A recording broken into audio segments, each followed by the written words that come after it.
fellow explorers, summer is almost here, and so let's get you ready for your beach vacation. I'll be sharing 19 surprisingly common beach vacation mistakes. I grew up in sunny San Diego, California, one of the best beach vacation destinations in the USA, and so I've seen a lot of people make these beach vacation mistakes. I might have even made some of them myself in San Diego, going other places for vacation, and these are things that, while they may seem small, can easily be vacation ruiners. And so with this video and this list, you'll be learning from your fellow explorers that made these mistakes so you don't have to. So let's go ahead and get started with surprisingly common beach vacation mistake number 1, and that is not bringing shoes or sandals or some kind of footwear with you to the beach. And now you might be thinking, Chris, why on earth would I need to bring footwear to the beach? Beaches are for bare feet, sand,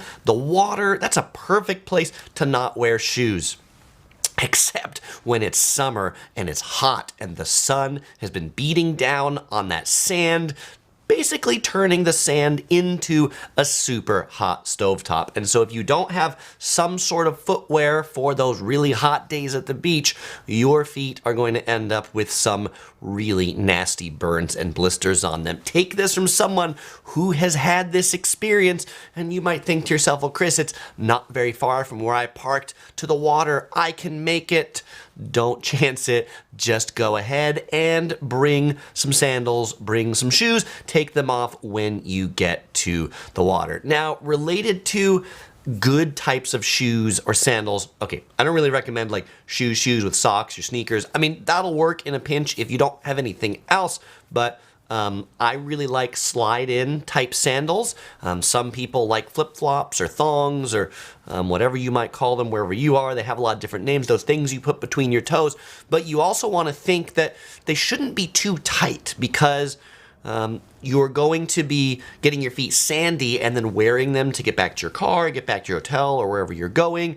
And so you want to make sure they're big enough, that they're roomy enough that they can have your sandy feet in them too. Because if they're too tight, then when you put the sand in there, then they're going to rub and you're going to have blisters, not of the burnt kind, but just of the friction kind. So make sure you've got some good footwear that also dries quickly, so that way when you go the next day to the beach, you've got some dry sandals for day number 2. The second surprisingly common beach mistake is putting your stuff on the beach too close to the ocean. I see this time and time again where people come to the beach, they see the water, and they put their belongings, their bags, their towels, their chairs like 10 feet from where they see the water coming up onto the sand, because they want to be close to it.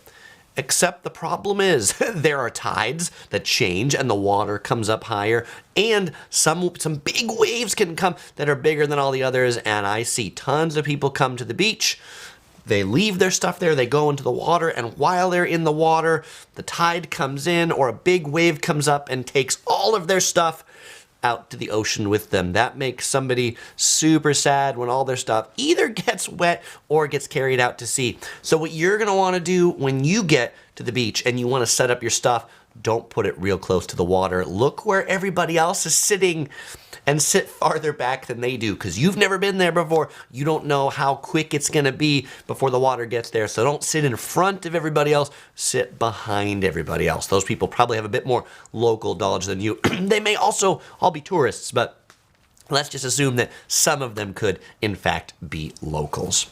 The third common beach mistake that people make is they bring food to the beach and they don't watch their food while they're there.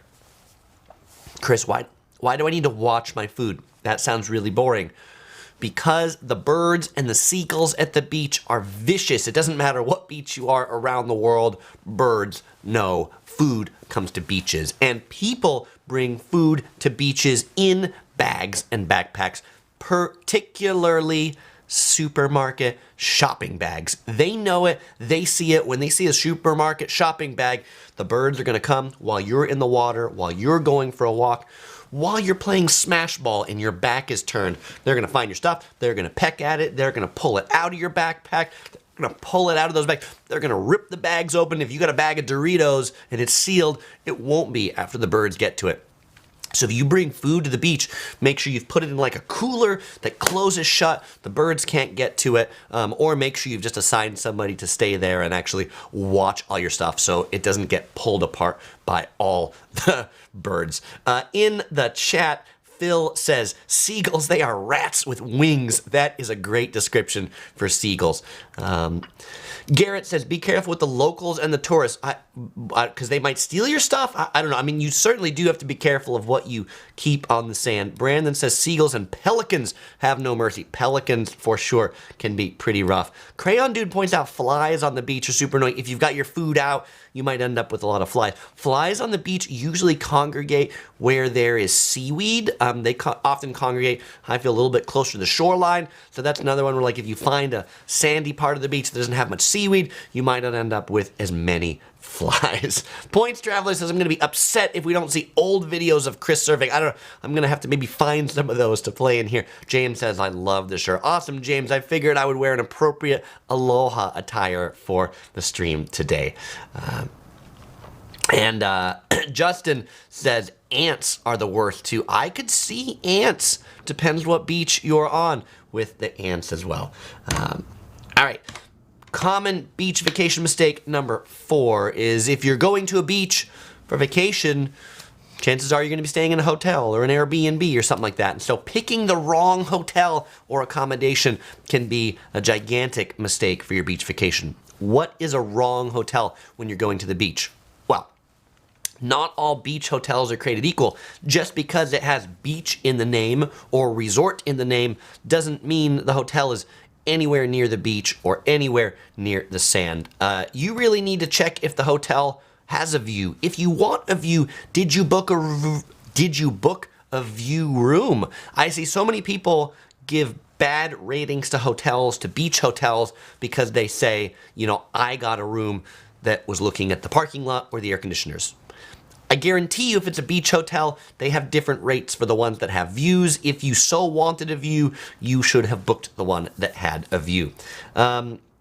Also, is there actually beach access in front of the hotel? Just because it's on the beach doesn't mean you can actually get to the beach that's in front of it. It might be on a cliff. There might be a train track between you and the beach. And so you really got to look at what is the walk from the hotel to the beach. Because if you got a beach hotel, but it turns out you actually have to drive to get to the beach, it's a super drag. Like staying in a hotel that you can literally go from your room out to the sand, walking 5 or 10 minutes, is completely different than having to drive or take some transportation to get to the beach. Also, looking at the hotel to say, does the hotel provide a lot of beach supplies? Like in your room rate, does it include beach chairs, umbrellas, beach toys, or does that stuff all cost more? An example is, in Hawaii hotels, some of them include all of that stuff. Others, like the Hilton Hawaiian Village, nickel and dime you for all of it. So you might get a really great rate at Hilton Hawaiian Village for, $200, $300 a night.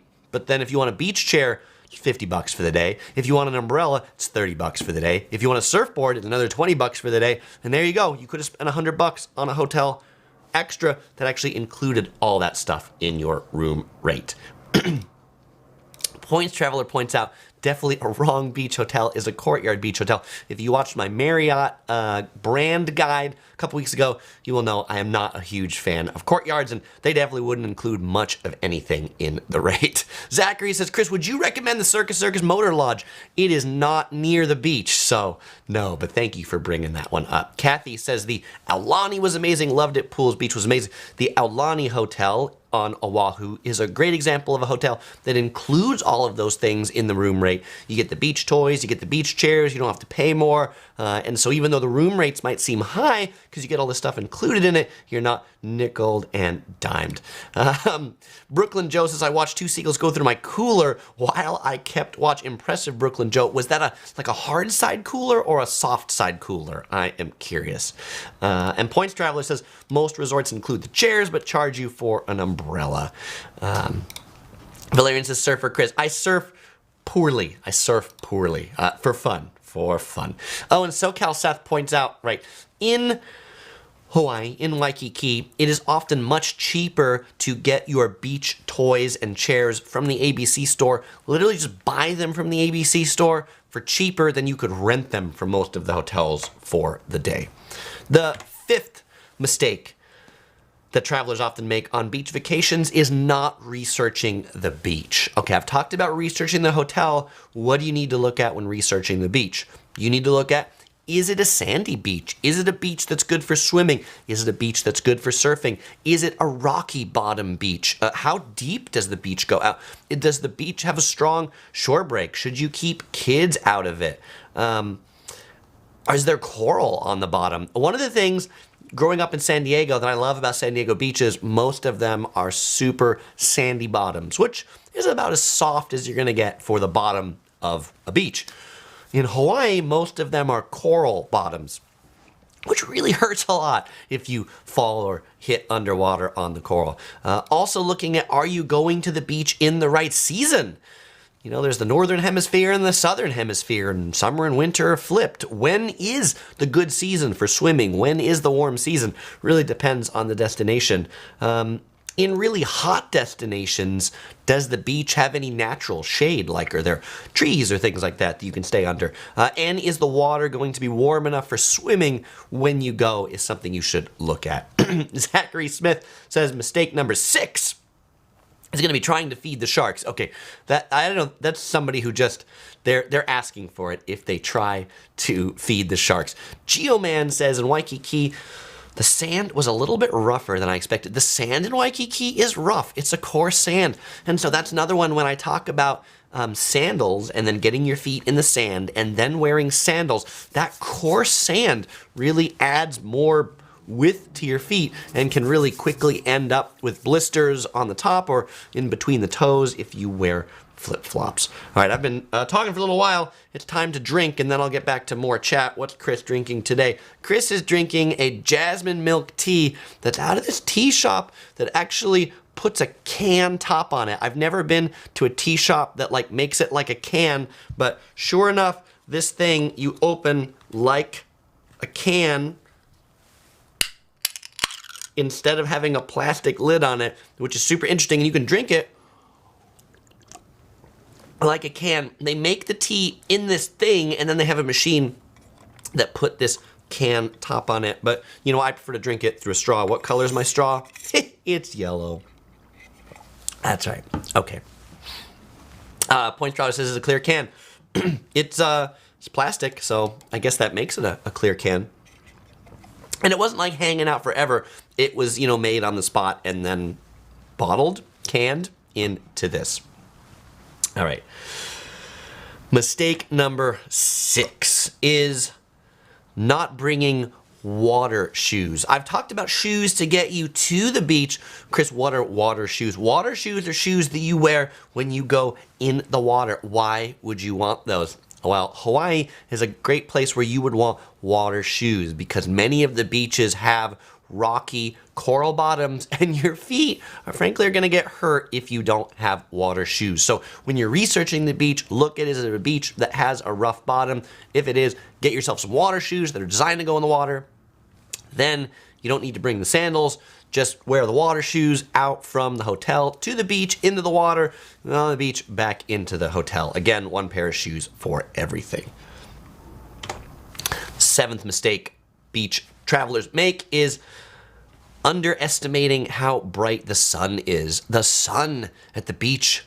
Okay, look, the sun actually isn't brighter at the beach, but the sun reflects off the water, the sun reflects off the sand, and so you are getting a lot more sun than you get in most destinations. And this becomes a mistake for people. You see it, people on their first day at the beach. You don't see it on them the first day on the beach. You see it on them the second day at the beach when they look like lobsters, when you can see everything is sunburned and everything is peeling, and then everything hurts when you're out the next day. So my recommendations to you, 1, bring a lot of sunscreen. If you're going to be outside at the beach for more than an hour, you should consider reapplying that sunscreen every hour. Most sunscreen is only waterproof for about 80 minutes.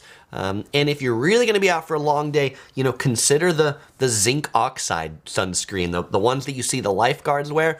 let me tell you, that stuff works really well. And my nose has just gotten sunburned way too much, but when I put the zinc oxide on, it doesn't get sunburned. As long as that's there, that block is permanent as long as it's on there, because it's not clear. It's like you have material on it. The other thing I recommend, some people maybe don't think it's cool, are wearing a rash guard. You see surfers wear them all the time. They're basically shirts that are designed to wear to the beach, to go in the water. They're tight, they hug you, and so that'll keep the sun off of you as well if you're wearing that on a really hot day. Now you might consider, if you're getting a rash guard, you might not want a dark color, because if it's black, then it's going to be really hot on a hot day. So get a white one, get a light color rash guard. All right, and related to sunscreen, definitely consider bringing that sunscreen with you on your beach vacation. Any beach, hotel, or resort is going to sell sunscreen, but they're going to sell it to you at resort extortion prices. It's going to cost you twice as much as it would at your local Target or Walmart or CVS, because they can. Phil points out to use Reef Safe sunscreen in Hawaii. There are definitely brands that say that on there, so that's a great recommendation. Drinky Drink says, even if it's cloudy, you can get burnt. It is very true, because it just reflects and is more intense. Kathy pointed out the sunscreen was so expensive at Alon. So expensive. You know, that's another one you can look at for the hotel. Some hotels include the sunscreen just at the hotel. Like if you're staying at the Andaz in Maui, which, by the way, the room rates right now are crazy expensive there, but they just have sunscreen out by the pool, out to the hotel. They're not nickel and diming you $20 for the sunscreen because you've paid $1,000 a night for your room. James says, I feel so sorry for those people when I see them at the airport, red like a lobster. For sure, just like the restaurant, red lobster. Melissa said, my math teacher in high school had skin cancer for being in the sun too much, and he had to get so many face surgeries. Scared me for life. So Melissa probably wears sunscreen. Jeff says, wear a hat too. Good Morning Gamer says, if you're at a beach destination that has a lot of mosquitoes or insects, it's a bonus if they have insect repellent too. I generally bring a couple sets of them. I bring the sunscreen and the insect repellent, but yeah, you can look for some that have both. Phil says the Sheraton, the other one in Maui, has free sunscreen. Grant says, I got a nasty sunburn the first day of spring break. My senior year of college, I had to spend the rest of the trip in the condo watching baseball. It's a vacation ruiner. It's a vacation ruiner. It'll happen to you once, and hopefully you'll never do it again. But if it hasn't happened to you, now you know it's happened to so many people here that you don't have to make that mistake. And Melissa says, I always forget the insect repellent. Yeah, mosquitoes can be a real drag. My dad, Electric Rick, says, one pro tip for him, no sunburn if you arrive after 4. If you go late in the day, then yeah, the sun isn't quite as bright. Mistake number 8, taking pictures of people with the sunset in the background. This is one I see in San Diego all the time. I like to walk on the beach around sunset or before sunset, and everybody likes to take pictures of the sunset, and everybody likes to line up their family on the shore and then ask me to take a picture of them with the sunset in the background. And when they look at that picture, do you know what that picture looks like? That picture looks like I took a picture of 5 shadows, 5 dark black mannequins. You can't make them out at all because the sun overpowers everything. So the picture of the sunset behind at the beach, not a good one. If you want to get a family picture with the water behind you, then the sun needs to be coming into your face. And on the west coast of the US, that would be in the morning because the sun rises from the east.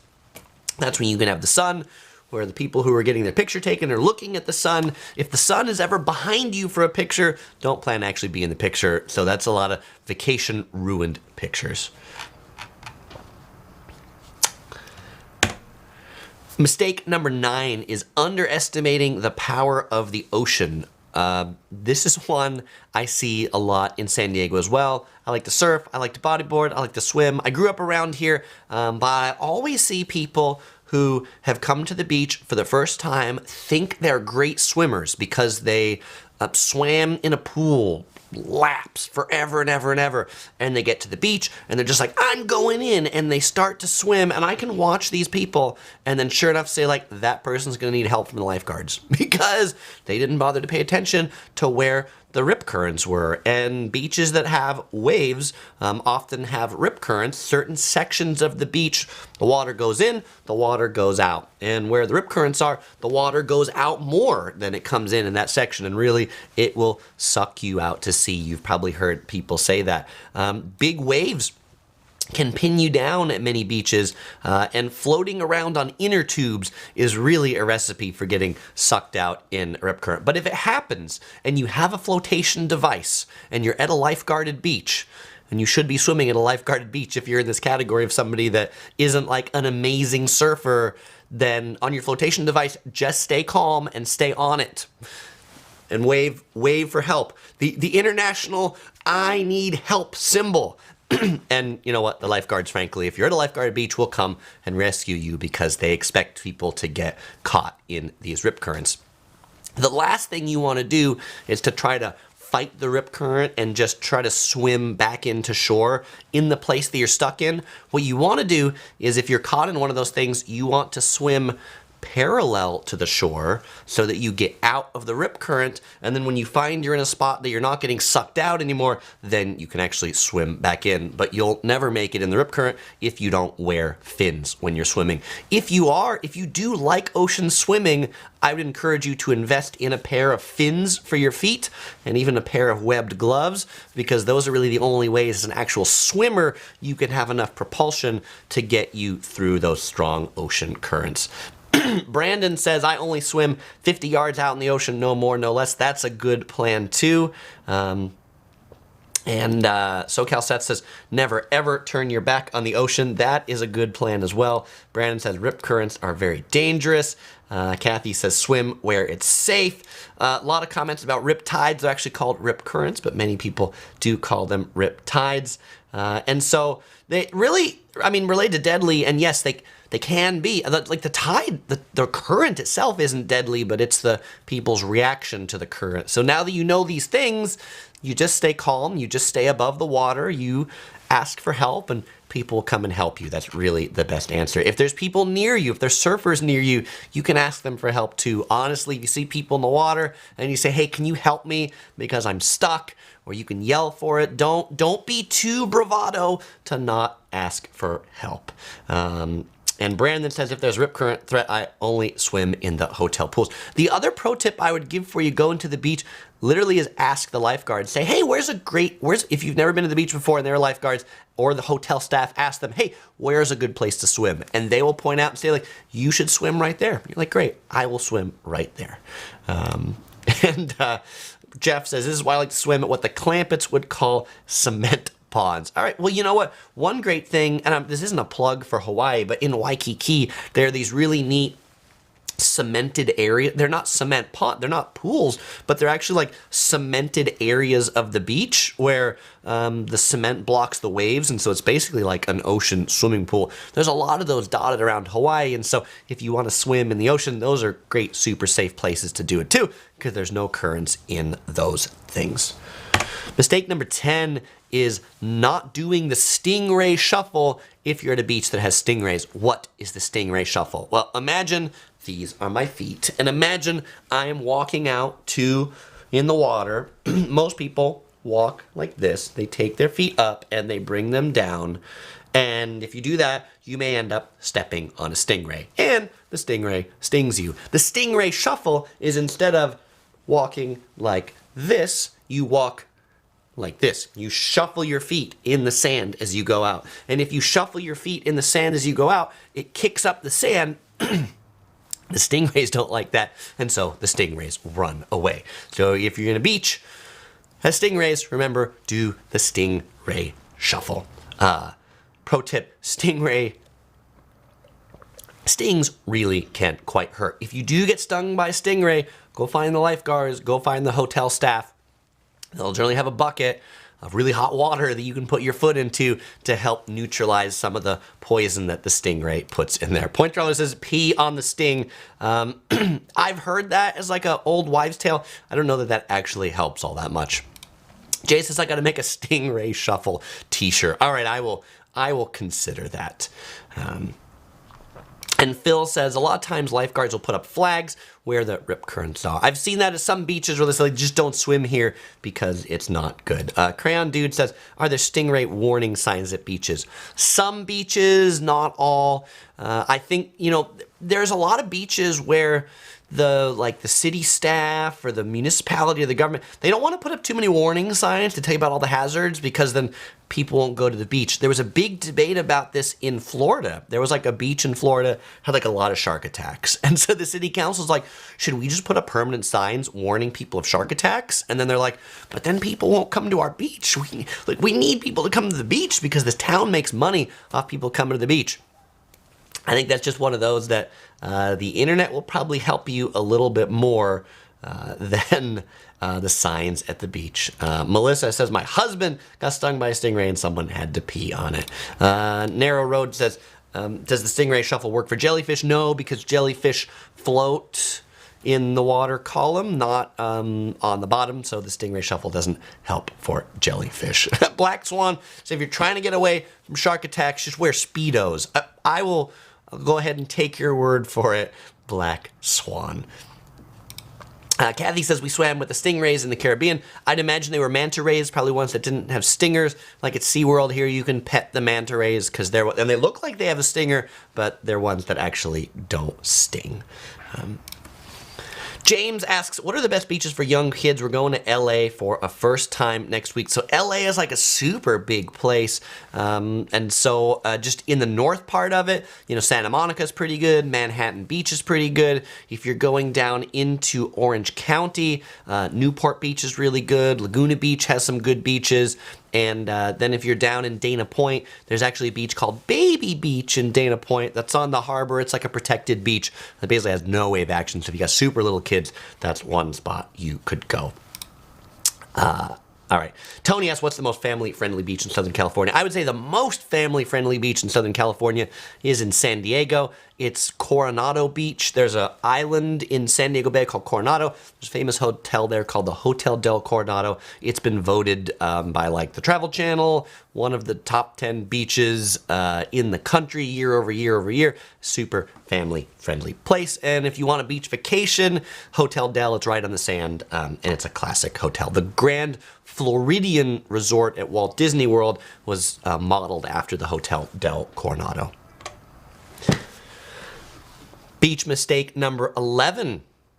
Arriving at the beach too late in the day. What do I mean by too late in the day? I mean after lunch. If you arrive at the beach after lunch, like 1 o'clock, 2 o'clock, there's no parking left on busy days in the summer. In almost all popular beaches around the world, it just kind of works out this way, that people, they don't go to the beach in the morning, they go get lunch, or they bring lunch with them to the beach, and so around noon, 1 o'clock, 2 o'clock, you're just going to be battling a bunch of really full parking lots. In San Diego, one of the most popular beaches is called Mission Beach, and if you're there on a busy summer weekend, like at 2 p.m., the traffic backs up miles to get into Mission Beach. All the parking gets full, nobody can park, people circle around, people can't leave. I find at most beach destinations, mid-morning is the best time to get there to avoid the crowds. What do I mean by mid-morning? I mean about 9 or 10 a.m. 9 a.m. might seem a little early because you're like, Chris, it's a little chilly at 9. Yeah, you get there at 9 though, and if you got a park or things like that, then you got the pick of the beach, stay there till 10, 11, noon, then you go to lunch when everybody else is coming to the beach. So if it's high season at your beach destination, my recommendation would be arrive at the beach early, enjoy the beach early, go out for lunch, have an early lunch, and have an early dinner too. My dad, Electric Rick, he points out the other option is to go later in the day. You could go at 4 p.m. The challenge with 4 p.m., it's great for my dad because he doesn't love to go in the water. He just likes to kind of walk around and be at the beach. But if you want to go in the water, most places it's windier in the afternoon than it is in the morning. And so afternoon at 4 or 5 o'clock is going to be generally colder than it will be at 9 or 10 because you won't have as much wind issue. Zachary says number 12 is wearing your shark fin as a joke. Ha ha. Was that you, Zachary? Was that you? Kathy says we have 1 day at the end of our trip in August, and we'll be hiring a car. We'll be going to a few beaches on the coast. We'll watch a few videos to decide on which ones. All right, great, Kathy. And I can, if you want to, I can certainly give you my custom selection or custom driving tour for Southern California. All right, Points Traveler says, where did you get the shirt, Chris? This shirt is a Hilo Hattie shirt from Hawaii. So I got this from the official store of Hawaii. I mean, that's what they call themselves. But if you're looking for like aloha attire, it's they have a few locations on the different Hawaiian islands, but in particular on Oahu, they are now in the Ala Moana shopping center store that has just a whole bunch of aloha attire. And by the way, this is a super touristy looking aloha shirt. People who live in Hawaii would not be caught dead wearing something this bright. Most of the actual aloha attire people in Hawaii wear has much more muted colors. I have those in my closet too. They almost look like they're like faded on purpose, or they've been washed like 100 times. Like that's just how you buy the classic aloha attire, but this looks really great on video. So that's why we got the really bright red one. Peter says, is it okay to bring your dog to a beach? Really depends on the beach. Most beaches have regulations about dogs, when you can bring them, when you can't, when they need to be on a leash, when they can be unleashed. So I'd really encourage you to check with that. In San Diego, it's seasonal. So in the winter, you can bring your dog to the beach more than you can in the summer, because the summer just there's more people. Yeah, Zachary says the shirt came from my closet. It did, and James says I look like I work at Trader Joe's. It does look like a Trader Joe's attire. For those who don't know, Trader Joe's is a supermarket chain in the U.S., which is kind of themed on the notion of like somebody who trades a lot of stuff in the Pacific Island nations. Surprisingly common beach mistake number 12. Are people who go to the beach and they spend too much time on their phone. You've all seen these people.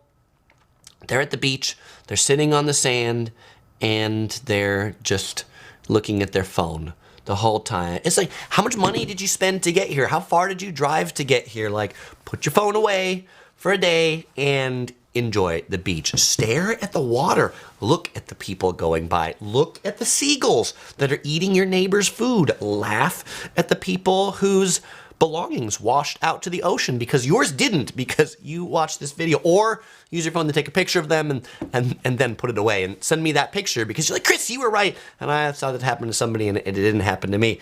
But this is one where, like, for me, when I'm on a beach vacation, I don't bring my phone to the beach. I leave my phone back in my hotel room, back in my car.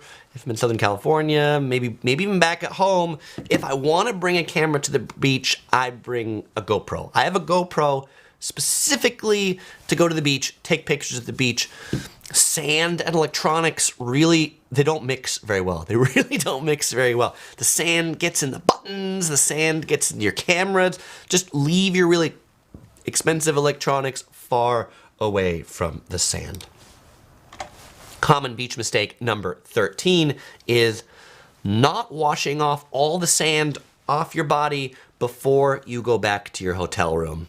Chris, I have a shower in my hotel room. Why don't I just take a shower in there? Well, because by the time you walk through your hotel, you go to the bathroom, you take off some of your beach attire, you're gonna leave sand everywhere. And sand, once you try to come back for the night, walk around, oh, sand on your feet, sand everywhere. You just can't get rid of that sand once it's in the hotel room. Specifically with like housekeeping today, where many hotels aren't offering daily housekeeping. They're like, we'll come every 5 days. A really sandy hotel room is gonna get old really quick because you are gonna have sand everywhere. So my recommendation is to definitely find a shower, wash the sand off. If there aren't public showers at the beach, but there are at your hotel, like by the swimming pool, do that. Go to the swimming pool place, shower off, get as much sand off as you can.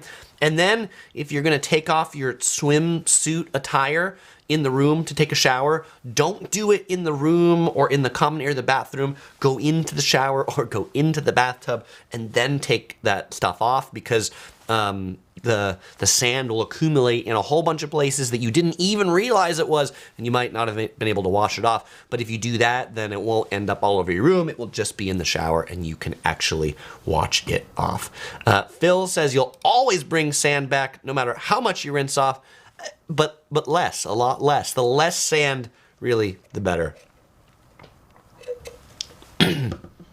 James says, Grace, I love your channel. Thanks for making the videos. They've been helpful in planning our trip to LA. Thank you, James. I appreciate it.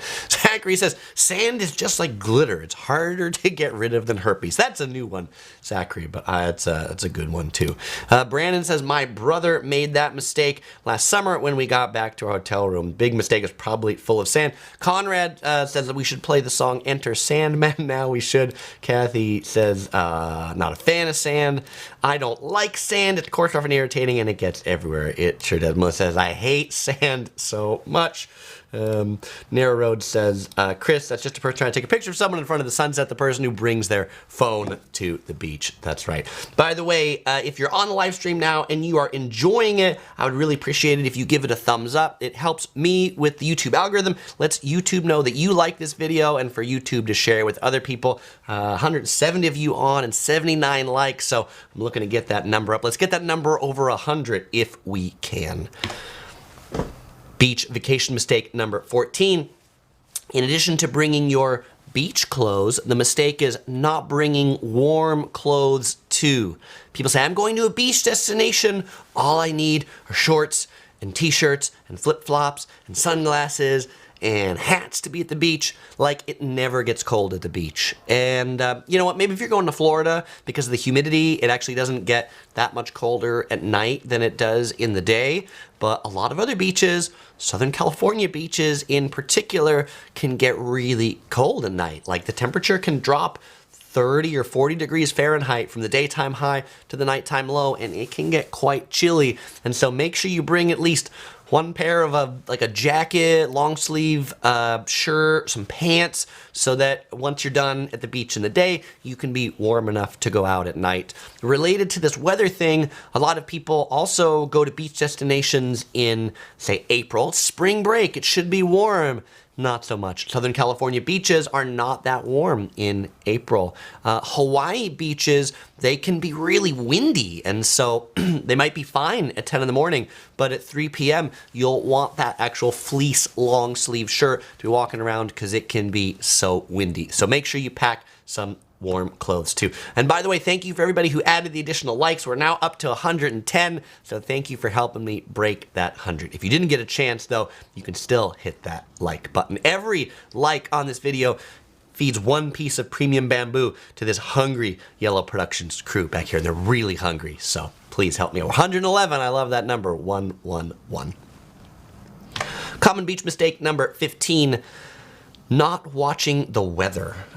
You know, this is one where growing up in Southern California, which many people consider perfect weather, you get used to not paying attention to the weather. It's easy to do that as a tourist, to not pay attention to the weather, because you're like, every day here is paradise, right? That's what I saw on the postcard. But you know what? Not every day is paradise. Yesterday, Today in Southern California was a nice blue sky, sunny day. Yesterday, we went to the USS Midway Museum in San Diego. It's an aircraft carrier. It's like one of San Diego's most popular attractions. 1 million people go on the USS Midway. It's in San Diego Bay. It was cold. It was cloudy. It was really windy. It was even kind of misty yesterday. Today, blue skies and sunshine, perfect beach day. Yesterday, not so much. And so you'll want to look at the weather when you get to your beach destination and pick the days that are good beach days and plan to be at the beach those days. And the days that aren't good beach days, stay away from the beach those days. The other thing you'll want to look at with the weather, and might not be something you typically look at for the weather, is to also look at the surf report. You can like Google surf report, whatever beach you're at, and look at the waves and the condition and the water temperature, because if you're just a casual swimmer, a big wave day, that's a day with lots of rip currents that you don't want to go to the beach. As a casual swimmer, you want to go to the beach the day that the waves are like ankle high. Like if you're a big wave surfer, then you're just watching this video to laugh at all the beach vacation mistakes other people make. You certainly don't make them, but consider looking up the surf report to see what the waves are like as well. Chris says, awesome, does that mean, why did that is a different comment. Okay, let's see if we can get this one back from Chris. Chris says, awesome about the Midway. Does that mean there will be a video on the Midway? There is a video on the Midway coming super soon. Yeah. Tony says, if you're out in the ocean during a thunderstorm, it could be an electrifying experience. It could be an electrifying experience for sure. And D'Lo says, yeah, even in August and nighttime, it could drop to the upper 50s. It can be quite cold. That's right. Brandon says, that's the problem with the Pacific Ocean. It's cold water. It is cold water. Narrow Road says, when I first took my wife to a SoCal beach, she was shocked at how chilly they were. She was especially surprised to see fire rings. There are fire rings at many Southern California beaches that you can bring wood, logs, pallets to burn at the beach. So I feel like, as we're sort of getting this whole environmental thing, those things are slowly going away in more beaches. Chris is going to Waikiki, and they're staying at the Royal Hawaiian. I really hope you enjoyed. That's a fantastic hotel, center of Waikiki. Peter says, are the lifeguards employed by the police, local authority, private hotel companies, or volunteer organizations? Maybe all of the above. So I'm going to answer this in a couple different ways. Certainly in Southern California, the lifeguards are all provided by the cities that they're in, or the counties, or the state if it's a state beach. So they're all government employees to some perspective. It's actually kind of like prestigious to be a lifeguard in Southern California. It's like people look up to lifeguards. In other places, maybe like Hawaii, at Aulani or things like that, the lifeguards might actually be provided by the hotels. There probably are volunteer lifeguards in some places. I just don't know where those actually would be. Okay. Number 16. Not watching the tides. Okay, so I talked about the surf report that says the height of the waves, but you'll want to pay attention to the tides. Every day around the world, at every beach, there are 4 tides. What are these 4 tides? A low tide, a high tide, a low tide, and a high tide. Every day, there are 4. And the thing about these low tides and high tides is that 2 of them, it's going to be a really high tide and a really low tide. And so the high tide might be, they measure it in feet or meters. The high tide might be something like 8 feet, which means that the water is 8 feet higher than zero tide. Low tides can be negative, like negative 2 feet. It's like out 2 feet than it usually is. And so you'll want to go to the beach, like if your goal is to like sit around on the sand when the tides are lower. Because when the tides are lower, there's going to be more sand. Many beaches, if you're there at like those high tides, sometimes they call them king tides, that generally are at the same time as a full moon, there can often be zero sand. In the same day, again, right? So that might also help you plan whether you go in the morning or whether you go in the afternoon, depending upon what the tide is. Beach mistake number 17, trying to bring a baby stroller to the beach.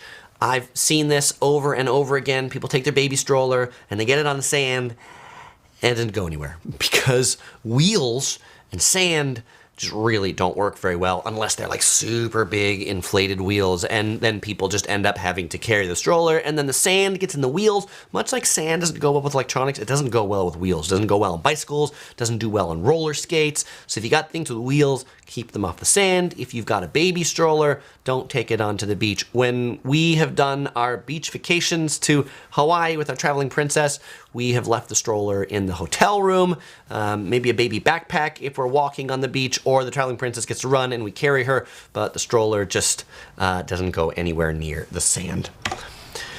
Number 18 is not bringing a wet bag. This is really useful, particularly on your last day at the beach. You know, your flight out might be at 4 o'clock, or your drive out might be in the evening, and you go to the beach in the morning, and then you want to check out of your hotel, you want to pack your suitcase, and you're like, what do I do with all of this wet stuff? And the bags the hotel gave me for laundry have holes in them, because they do to often let your laundry air out. You'll want to bring some bags with you you can put your wet laundry in to keep it wet and tied up. Some really neat beach hotels actually have like spin dryers that like spin really fast, so you can spin the excess water out of your wet beach gear. The other thing I can recommend, if you didn't bring any wet bags and the hotel laundry bags have holes in them, is to ask your hotel for extra ice bags.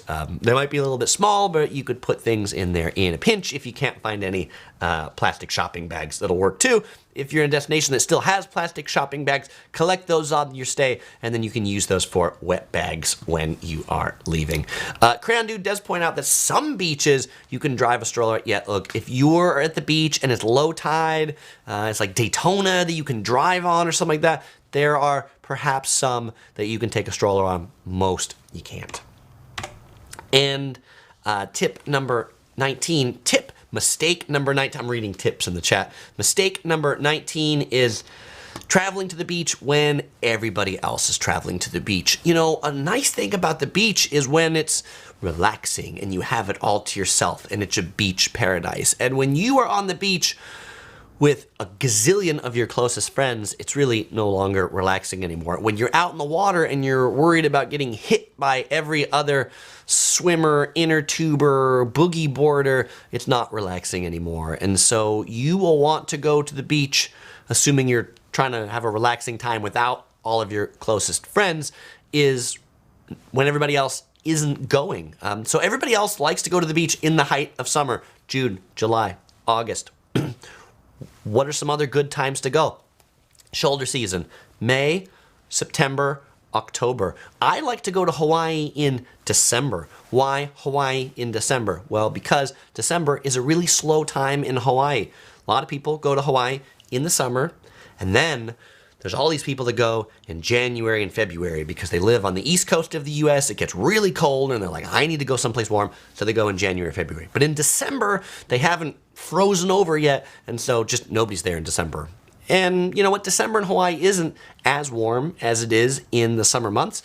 But actually, in my opinion, that's actually a little bit better being at the beach, because I find Hawaii in the summer could actually be too hot at the beach. In San Diego, the best time to come, I think, is September. The water is warmest in September, and all the kids are back in school. The room rates are low. The beaches really, like around the first week of September, the crowds, they don't just half, they like a tenth. There'll be like a tenth of the crowd there. In September, they're still lifeguarded. All the shops are still open, and you will enjoy it without the crowds of summer. Fellow explorers, it is now Q&A time. If you've got a question, I've got an answer.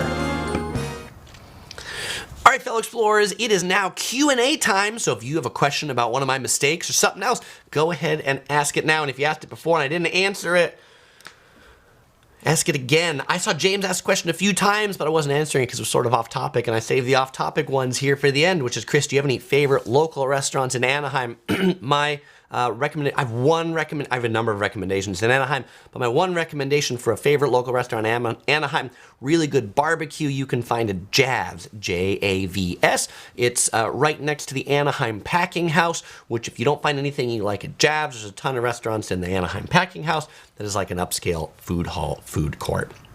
Charlotte says, what's your favorite beach on Maui? My favorite beaches on Maui are in South Maui, like around Wailea. In particular, my favorite beach is the one out in front of the Waldorf Astoria. Also, the one in front of the Andaz is pretty nice. But like almost anything from the Andaz, kind of down to the Four Seasons and the Fairmont, are all super good and super chill. Good for swimming. Peter says, question, is female topless in California? Is it illegal in California? Yes. Generally, there are some nude beaches in California, but these nude, like San Diego has a famous nude beach called Black's Beach, and nudity is simply legal there because there is a section of the beach that is owned by the state of California that the state of California does not lifeguard. The city lifeguards, the city-owned section, but the state does not guard or patrol the state-owned section. And so in that case, that's San Diego's nude beach. That's what you're going to find. Most of the beaches in California are. The beaches that are nude beaches are the ones that basically the law has forgotten. Larry says, have you been to Manhattan Beach? I sure have. Larry, if you search for Yellow Productions Manhattan Beach, you'll find one of my walking tours of Manhattan Beach. Valerian the Mass asks if I go to Black's Beach. I have been to Black's Beach a number of times. I have not been nude at Black's Beach ever, so sorry you won't find any pictures of me there. But it's actually a really neat place to walk down because there's this like these hundreds of feet tall cliffs. And so Black's Beach is actually a really neat beach just to kind of get away from it all. It's also a really famous beach for surfing in San Diego. Chris says, restaurant recommendation in Waikiki for wife's birthday. I have two answers for this. My favorite restaurant in Waikiki, Chris's favorite restaurant in Waikiki, because Chris likes Japanese food and Chris likes katsu, is Tonkatsu Ginza Byron. It's in my Best Cheap Eats video. They have expensive katsu there. OC Girl really loves that place. You have to make a reservation well ahead of time. It's small and intimate, but you might not find it to be romantic. If you're looking for something that's more romantic, oceanfront, this and that, the Weston Moana Surf Rider has some neat restaurants that are near the banyan tree. I don't remember the names off the top of my head, but I think that would make just kind of a romantic classic setting if you're looking for more of that. In Tall Pine says, Chris, when do you plan to go back to Japan? When do they open? If you know when they open, then I can answer you when we go back, but they're not open yet. Geoman says, do you enjoy Huntington Beach?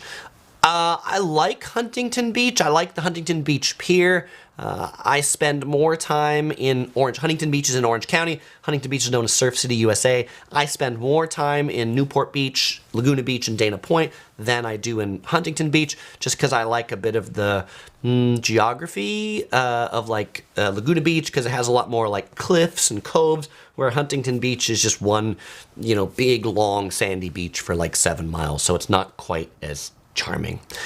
Theo says, thoughts on the beaches in Long Island, New York. I've not been to a lot of the beaches in New York. I've been to Coney Island, and it didn't seem fantastically charming. Peter asked if you can rent horses on the beach in California. On some beaches, Peter, not very many. If you're coming to San Diego and you want to ride horses on the beach, the one beach you can do that in is the beach in San Diego that is closest to the Mexican border at Borderfield State Park, which is the state park that has a beach right next to the border. There are stables that you can rent horses from, and you can ride them on the beach there. Lisa says, what's your favorite? I assume this is Orange County Beach. My favorite Orange County beach is Laguna Beach. If you haven't seen it, I have a whole video on Laguna Beach. It'll explain to you why it's my favorite. James says, are you allowed to drink on the California beaches? Most California beaches, you may not drink on them. Some you can. But most municipalities have banned alcohol on the sand itself. And Theo agrees with me that Coney Island is a tourist trap. That was how I felt when I went to it too. Larry says, Chris, where do you like to eat for breakfast in Hawaii? In my hotel is where I like to eat for breakfast. Larry, I don't mean that's a cop-out question, but I always book a hotel that has a hotel breakfast. There are a lot of like just Hawaiian breakfast restaurants where you can get kind of a real local pancake, eggs breakfast. So you can find those too. Question if there's a Big Island travel series coming in the future. I hope so. We've not been to the Big Island yet, but it's on our list of places to go to. Ben says, what's your favorite restaurant on Maui without a reservation and best fish tacos? For fish tacos, so I have a whole video on Maui Cheap Eats. You can take a look at that. But in there, what's the name of the place that I really like for fish tacos? They've got like mango fish tacos. It is called something. Just watch my Maui Cheap Eats video. There's also a really good poke place in there. I don't like places with reservations, so Zippy's is also a really good place to eat without a reservation. JS, I've ever gone to the beach in Japan. I have been to the beach in Japan. The beaches in Japan, honestly, aren't that fantastic. They're like black sand. They don't look that great. That's why so many Japanese come to Guam, even Okinawa, which is part of Japan, and Hawaii, because the beaches in Japan just aren't fantastic.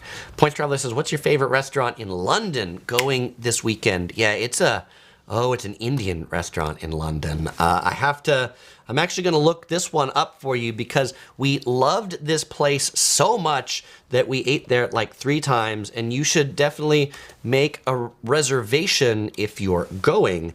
And so we like Indian food, but this place in London, so it's called Dishoom, Dishoom. They've got 5-10 locations in London. Get the chai, make a reservation, get their dal, their ruby dal. Super good. All right, that's all I'm going to say on that one. I could talk about that forever. Oh, Points Traveler says the fish taco restaurant in Maui's coconuts. Thank you for that, Points Traveler. Jasmine says, when are you going to make more Las Vegas videos? I've made more. I just haven't released them yet. I'm waiting to edit my Virgin hotel review and just working on some of the other stuff. Tony says, how many days do you comfortably need to tour Southern California towns? Southern California is huge, so a month to comfortably tour the Southern California towns. Really, though, if you're going to like LA, San Diego, you want to see it all at least 10 days, I would say. I mean, this is just a question about how much time do you have, how much are you willing to allocate, but there's a lot of really great stuff to see in Southern California. I mean, Los Angeles, 5 days minimum for like the LA area. Orange County, if you like beaches, and Disneyland, 2 or 3 days. San Diego is worth at least 3 days. So there you go for the Southern California beach areas. Larry says, Chris, you heard a place called the Garlic Shrimp Truck in Maui Beach. I have not heard of that place, Larry. The Uniplex asks if I can do a recap. I probably don't have enough time to do a recap, Uniplex, but the good news is in 4 minutes when I end the live stream, it'll all be here for the archive. Geoman says, have you ever planned to go to Alaska? I'm going in 3 weeks. I hope you enjoy. We've never planned to go to Alaska, but it would be... We'd probably do it... I don't know if I want to say on a cruise, like Alaska cruises. I know those are big things. We kind of probably wait for the Traveling Princess to be a little older before we go to Alaska. Grant says, when are you and OC Girl going to come to visit Nollins? I've been there once before. It's been a long time ago. No videos on my visit to Nollins, but I walked down Bourbon Street. I had the beignets from Cafe Du Monde, so we're definitely due for another visit. Alex wants to know where I can find the best Mongolian beef dish. Well, I don't know about that really, because I don't think we don't eat at a lot of Mongolian, I guess, barbecue restaurants. Jay says going to Alaska would be so much fun. And the Uniplex says, thanks, Chris. I will watch the repost. Perfect. I think, just almost about as soon as this is done, if you just like refresh it like 2 minutes later, it will be the archive.